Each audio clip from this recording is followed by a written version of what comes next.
आत्मा आत्मा में ज्ञान है तो उसे सत्य क्यों नहीं दिखाई पड़ता है? ये क्योंकि ये पूरा ज्ञान है तो उसे सब सत्य भी मालूम होना चाहिए, असत्य भी मालूम होना चाहिए। फिर ये कंफ्यूजन क्यों रहता है? ये एक प्रश्न। बहुत सुंदर प्रश्न है आपका। आत्मा में ज्ञान है तो उसको सब कुछ क्यों नहीं दिखाई पड़ता। एक बालक में क्षमता है ना। बच्चा जब पैदा हुआ हम देख रहे हैं उसके अंदर क्षमता है, पांचों इंद्रियां तो है उसके पास में। लेकिन फिर भी क्या वो बच्चा पैदा होने के साथ दौड़ सकता है, खाना खा सकता है हमारी तरह, क्या कैलकुलेशन कर सकता है, क्या संगीत कर सकता है? क्षमता है लेकिन नहीं कर सकता बच्चा, क्योंकि उसको अपनी क्षमताओं का उपयोग करने के लिए अपने आप को ट्रेंड करना होगा। और क्षमताओं का उपयोग ट्रेंड करने के लिए भी उसको बहुत सारे उपकरणों की जरूरत होगी, जो उपकरण अभी बचपन में है लेकिन डेवलप नहीं है ना। तो हम देखते हैं कि सारी चीजें तो यहाँ मौजूद है, लेकिन हम में से हर कोई सारी चीजें कर सकता है क्या? एक बच्चा पैदा हुआ है अभी, चाहे वो 2 साल का है चाहे वो 4 साल का है, लेकिन अभी वो सारे काम वो नहीं कर सकता है जो उसकी क्षमता तो है, लेकिन अभी नहीं कर सकता क्योंकि अभी उपकरण डेवलप नहीं हुआ है। अभी वो 4 साल का बच्चा बच्चा पैदा नहीं कर सकता, अभी उपकरण डेवलप नहीं हुआ है। तो ग्रेजुअली डेवलपमेंट हो रहा है उसके अंदर। ग्रेजुअली वो 14 साल का होगा, 24 साल का होगा, तब और उसके अंदर नई नई स्थितियां डेवलप होती जाएगी। तो क्षमता होते हुए भी क्षमताओं को प्रकट होने के लिए बहुत सारी स्थितियों से उसको गुजरना होगा, बहुत सारी चीजें रिक्वायरमेंट होगी, उसकी रिक्वायर्ड होगी, उसके बिना नहीं हो सकता। जैसे आप किसी फैक्ट्री में काम कर रहे हो, लेकिन आप सोचो मैं अभी जाके मैनेजिंग डायरेक्टर बन जाऊं, नहीं, आपको अपने भीतर बहुत सारा एक्सपीरियंस डेवलप करना होगा।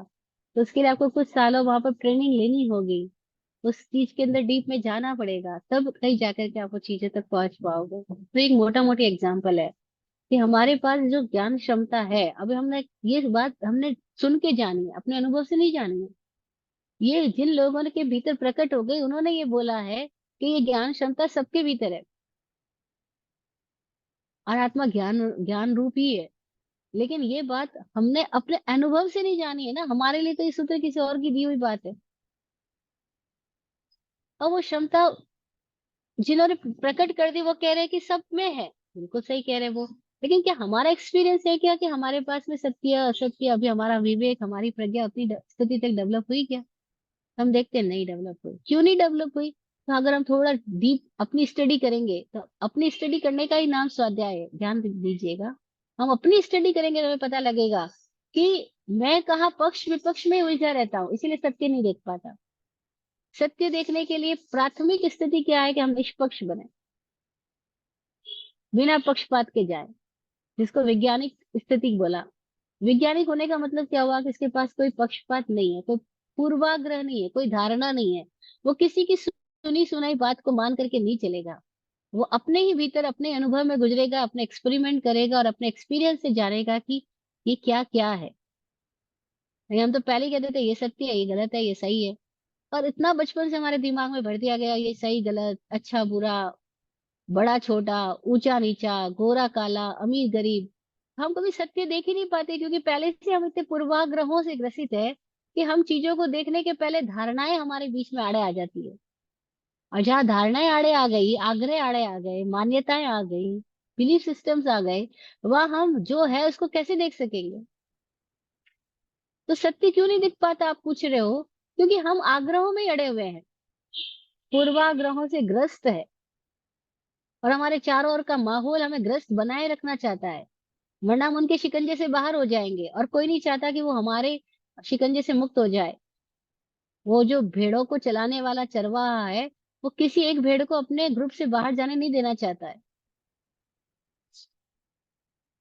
ऐसी सोसाइटी, ऐसी फैमिली है, ऐसी चारों ओर की स्थितियां है, और फिर हम भी उसी स्थितियों में रहने के लिए, क्योंकि वहाँ सिक्योरिटी है, वहाँ सो कॉल्ड रेस्पेक्ट है, वो सही में रेस्पेक्ट नहीं है लेकिन वहाँ सो कॉल्ड रेस्पेक्ट है कि तुम हमारी मान्यताओं को मानोगे तो हम तुमको मान्यता देंगे।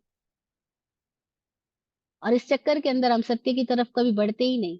हम केवल दूसरों से अपने आप को कुछ मनवाने और दूसरों को मानने के लिए बेताब बने रहते हैं।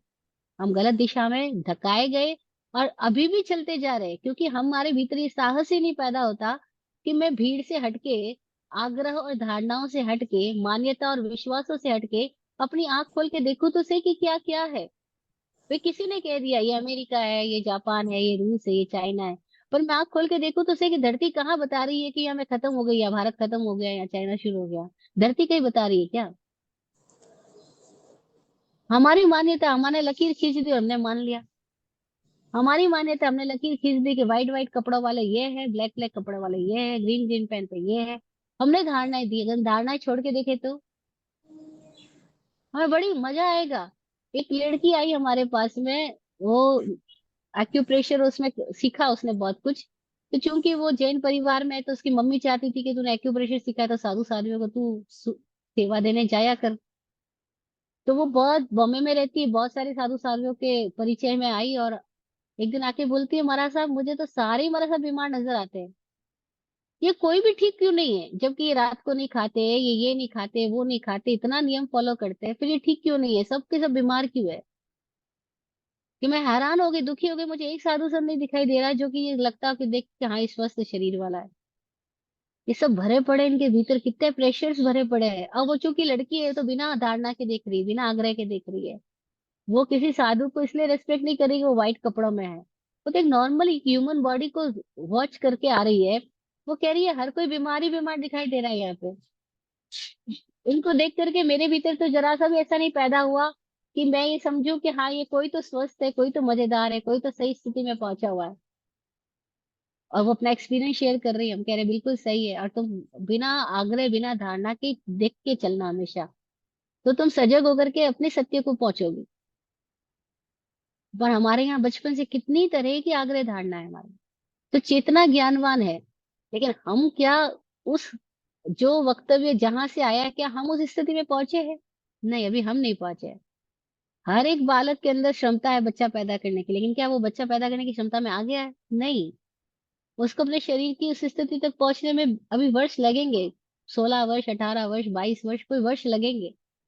उसके भीतर की लब्धियां, उसके भीतर की निवृत्ति उपकरण को डेवलप होने में टाइम लगेगा। हाँ, निवृत्ति लेकर आया है, वो रचना लेकर आया है शरीर की, उपकरण लेकर आया, लेकिन उसके उपकरण में वो लब्धि नहीं लाया अभी। लब्धि है भी तो वो सुप्त है, अभी उसका उपयोग जागृत नहीं हुआ है। तो ऐसे हमारे भीतर क्षमता है, ये हमने ज्ञानियों से सुन लिया, किसी अनुभवियों का कथन है, ये हमारा कथन नहीं है। हमारा एक्सपीरियंस क्या है कि हम तो झूठ में ही रचे बसे हैं।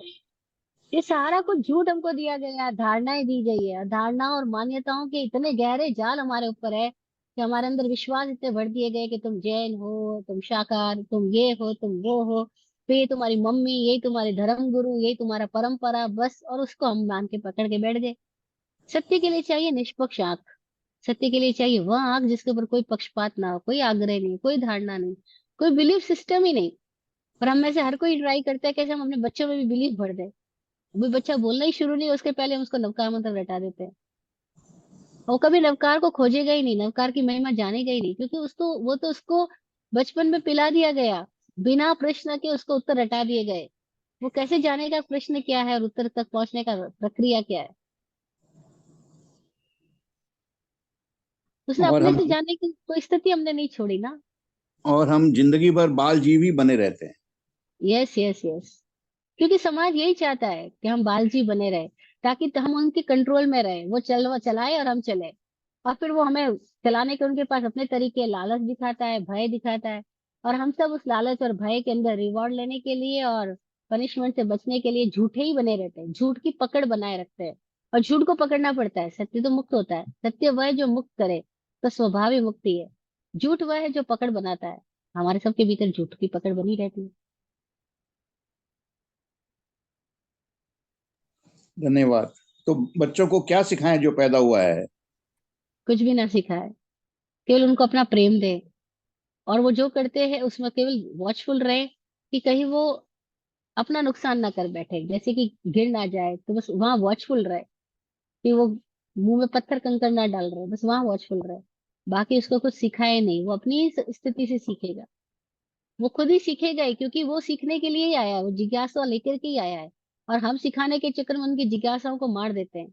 हाँ, जब वो कुछ सीखने के लिए प्रश्न करे, उस समय उसको सहयोग प्रदान करना, उस प्रश्न की दिशा में अगर आपको ज्ञान है, अनुभव है, तो बोलना। नहीं है ज्ञान, नहीं है अनुभव, तो जिनके पास ज्ञान अनुभव है उसके पास उनको ले जाना।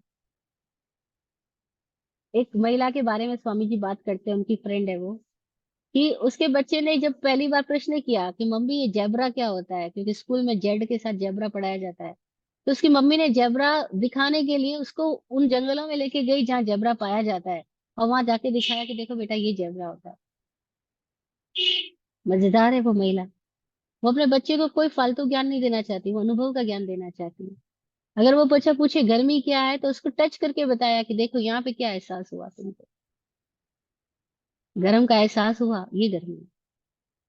अनुभव ज्ञान अगर दे सको तो मजेदार बात है।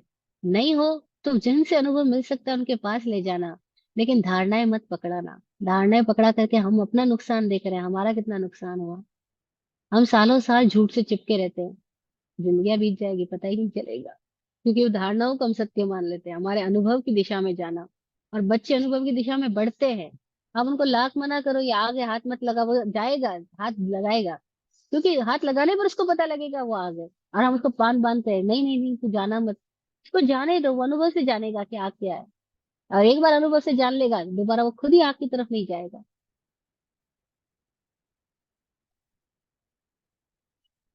उसको स्वतंत्रता दो, उसको प्रेम दो। वो जब जिज्ञासा करे तो उसके जिज्ञासाओं को सही मार्ग दो, तो आप सही पेरेंट्स हो। वरना अपनी धारणाएं पकड़ा करके आप बच्चे को वही बना रहे हो जो आप सीख करके आपके जीवन में जिससे मजा नहीं आया।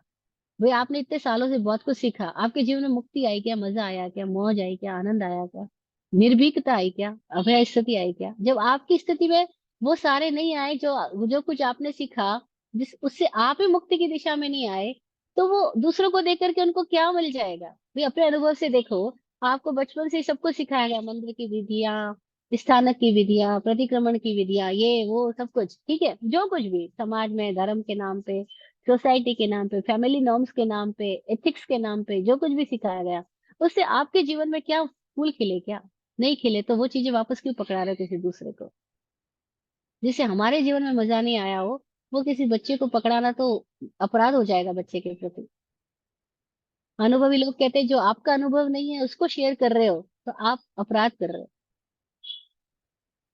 मत कहो कि ये है, नाम मत दो, संज्ञाएं मत दो। उनको बस यही बोलो तुम खुद खोजो बेटा क्या है, और तुम खोज सकते हो, तुम अपने अनुभव से जानो। हाँ, उनको अनुभव की दिशा में ले जाने के लिए आप कुछ हेल्प कर सकते हो तो हेल्प जरूर करो, इतना ही कहूंगी।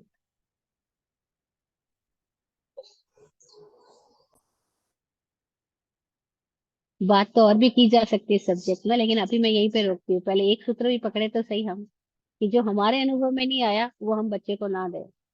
जिसने हमारे जीवन में मौज नहीं लाया, जिस जिस शिक्षा ने हमारी जिंदगी को मजेदार नहीं बनाया, वो शिक्षा हम बच्चे को ऊपर ना थोपे। उनको स्वतंत्रता दे, प्रेम दे, वो भय मुक्त रहे, ऐसे वातावरण दे।